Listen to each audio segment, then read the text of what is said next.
My old friend, Niceros. I remember you used to be far better company at a dinner. I do not know why you should be so subdued this night, with not a word to say apart from loudly burping and wetly farting while devouring all the delicious dishes across the table. Do please, if you wish to make me happy, avert your gobbling mouth from sucking upon the milk-fed snails, to rather tell us all, here be gathered, about the experience you had. I beg of you. May I never turn another penny, my dear Trimalchio, if I am not ready to burst with joy at seeing you in such a good humor, observing me gorging myself at your triclinia dining table. Well, it shall be pure fun then, though I am afraid your clever friends will laugh at me. Still, let them. I will tell my story. What harm does a man's laugh do to me? Being laughed at is more satisfactory than being sneered at.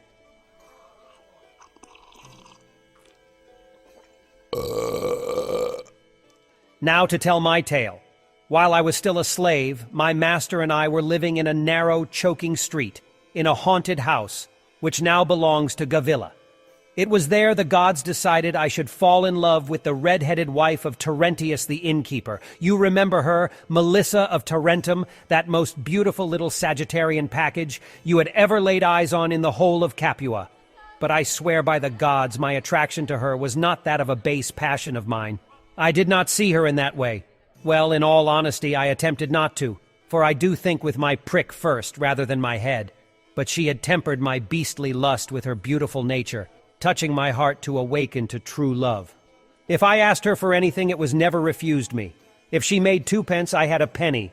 Whatever I had, I placed into her lap was shared, and I was never cheated by her.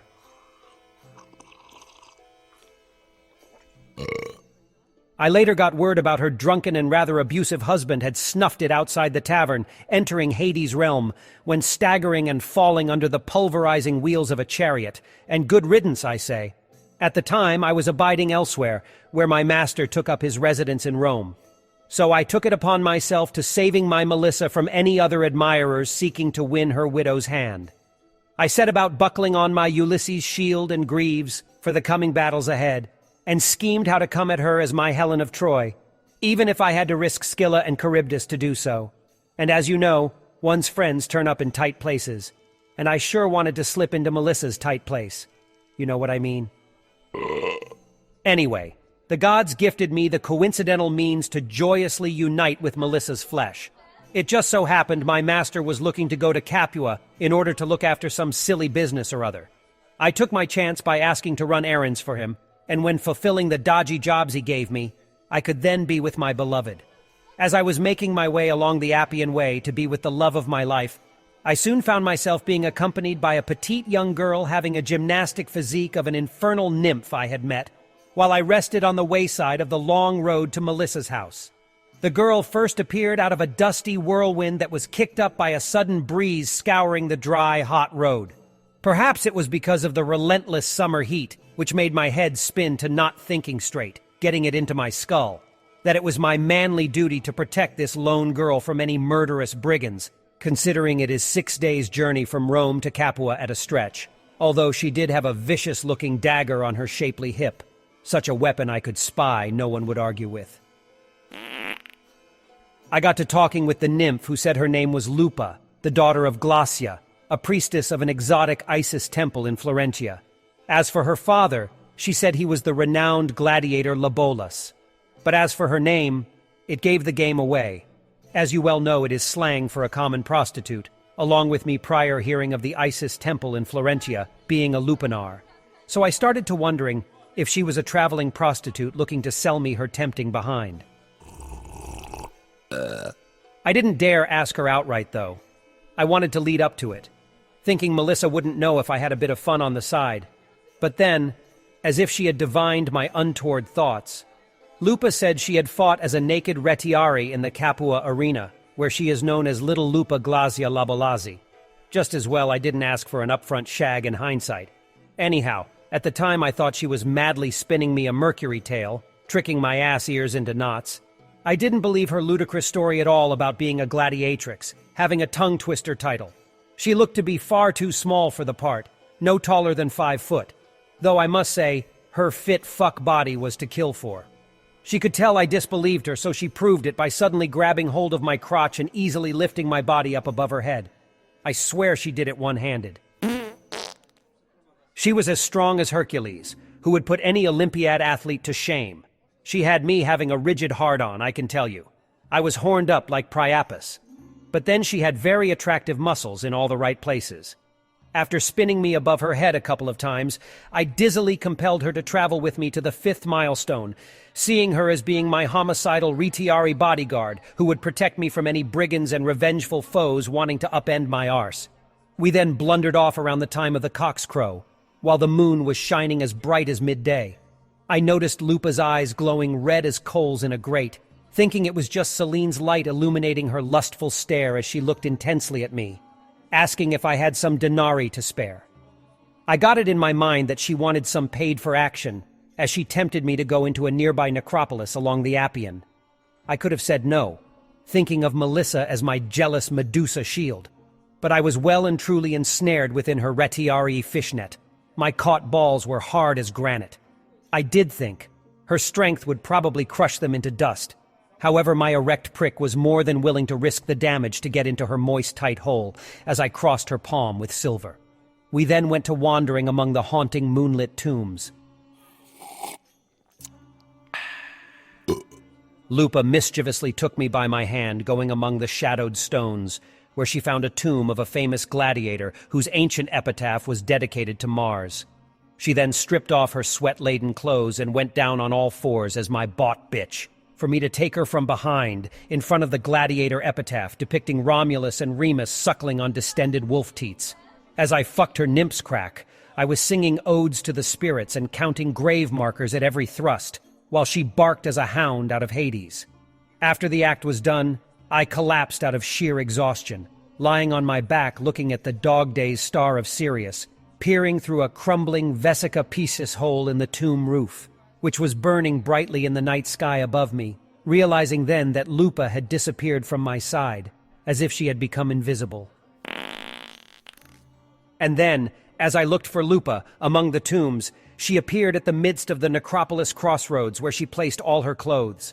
My breath nearly jumped out of my nose. I was standing like a corpse. I saw her squatting and pissing out my seed, mixed with her menstrual blood.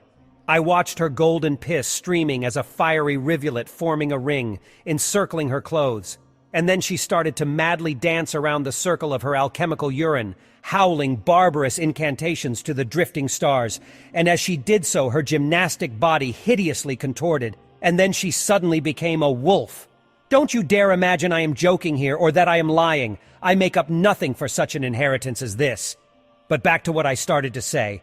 After she turned into a wolf, she began to howl at me and leapt into the air as if flying, who flew into the shadowy forest. At first I didn't remember where I was. Then in a shocked daze I went to gather up her clothes, but they had been transformed into stones. What could I do but die from fear? I drew my sword and struck at all the shadows before me until I eventually made it to my girlfriend's home. I entered as pale as a ghost, near shitting myself, with rivers of sweat rushing down to my groin, my eyes nearly bulbously dead. I could hardly regain myself. My Melissa was at first surprised because I had reached her house so late. And then she said, "I wish you had come earlier. You could have helped us." A wolf bitch entered the house and loosed more blood from the ship than a butcher, swiftly killing all the livestock you had bought for me, like that of a fleet-footed retiari with a slaying trident. She even escaped with some of my clothing in her bloodied jaws. Once I heard these words, my ball sack shriveled up, feeling my dick shrinking like a dried-up twig. I could not sleep that night at all. I asked myself, did Melissa know I had shagged a prostitute behind her back?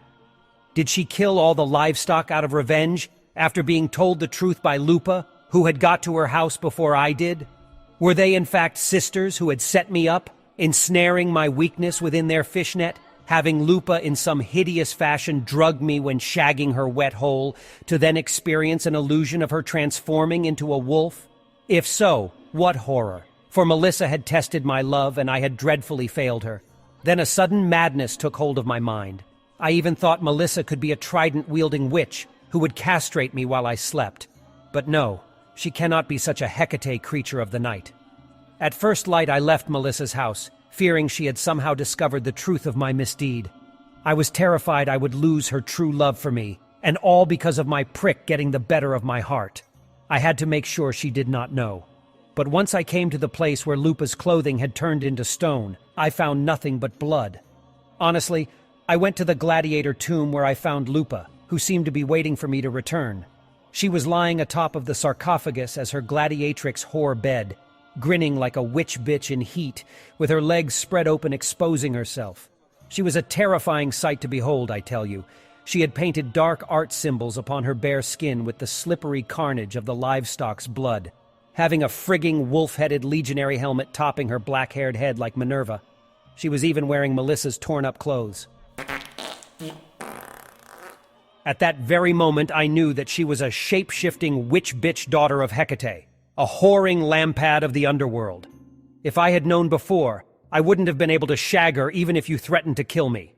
I ran away as swiftly as I could, and as I fled, running so fast I was nearly flying as a falcon back into the arms of my awaiting beloved. I heard Lupa's howling laughter echoing among the necropolis tombs behind me. As far as I am concerned, Hecate, the goddess of witches herself, had sent her lampad daughter to teach me a lesson, to never cheat on true love ever again. Let these friends of ours, Trimalchio, believe what they want about this telling. But if I am lying, let the gods hate me.